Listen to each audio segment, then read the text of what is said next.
নমস্কাৰ ছাৰ বাইদেউসকল।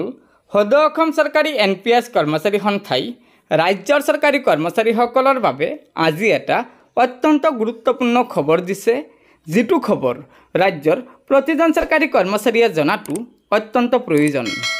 হয় ছাৰ বাইদেউসকল, সদৌ অসম চৰকাৰী NPS কৰ্মচাৰী সংস্থাই 11 মাৰ্চ 2025 তাৰিখে এই বিজ্ঞপ্তিখন প্ৰকাশ কৰিছে।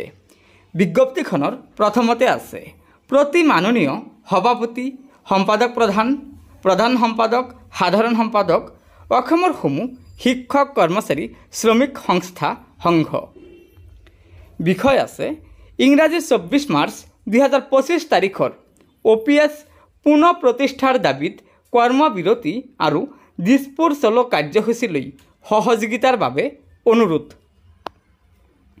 তাৰ পিছত কৈছে, মহাশয় নমস্কাৰ, সন্মান সহকাৰে জনাব বিচাৰিছোঁ যে ৰাজ্যৰ কৰ্মচাৰী সমাজৰ বাবে প্ৰযোজ্য NPS বাতিল কৰি OPS পুনৰ প্ৰতিষ্ঠাৰ দাবীত আৰম্ভ কৰা সংগ্ৰামৰ ধাৰা সলনি কৰাৰ সময় সমাগত।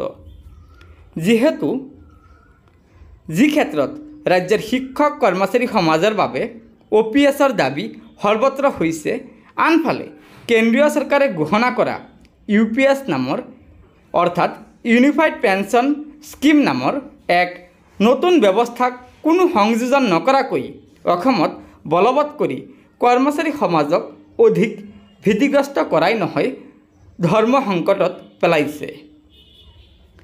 এফালে বিধানসভাত চৰকাৰে স্পষ্টভাৱে ৰাজ্যত OPS পুনৰ বলবৎ নকৰে বুলি ঘোষণা কৰিছে, আনফালে ভাৰত চৰকাৰৰ আৰ্হিত সংশোধনৰ ক্ষেত্ৰত 2005 চনৰ আগত নিযুক্তি প্ৰক্ৰিয়া আৰম্ভ হৈ পৰৱৰ্তী সময়ত মকৰল হোৱা বৃহৎ সংখ্যক শিক্ষক কৰ্মচাৰী অৰ্থাৎ 2013 চনত চৰকাৰীকৰণ হোৱা বিদ্যালয় মহাবিদ্যালয়কে ধৰি এই ব্যৱস্থাৰ পৰা বাহিৰত ৰাখিবলৈ বিচাৰিছে।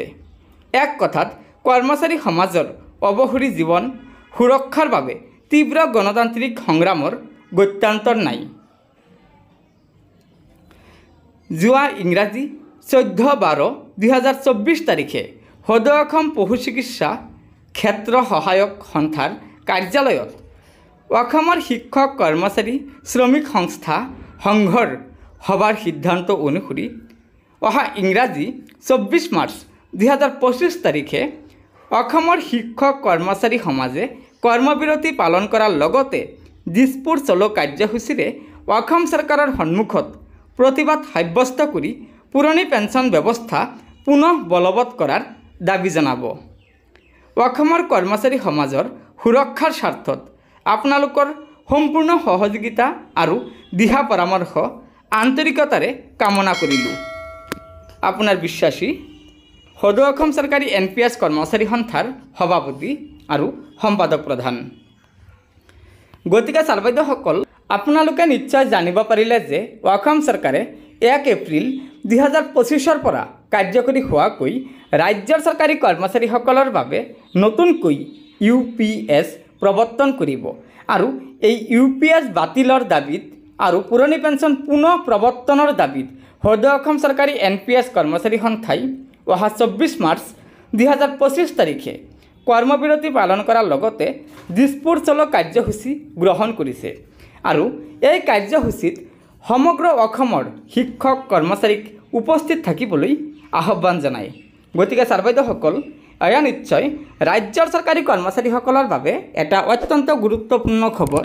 আশা কৰিছোঁ লগৰ বন্ধুবৰ্গক এই ভিডিঅ'টো শ্বেয়াৰ কৰি কৰ্মচাৰী পৰিষদে দিয়া আজিৰ এই গুৰুত্বপূৰ্ণ খবৰটো জনাই দিব। লগতে নতুনকৈ অহা ছাৰ বাইদেউসকলে অনুগ্ৰহ কৰি আমাৰ এই চেনেলটো ছাবস্ক্ৰাইব কৰি ল'ব। ধন্যবাদ। জয় আই অসম।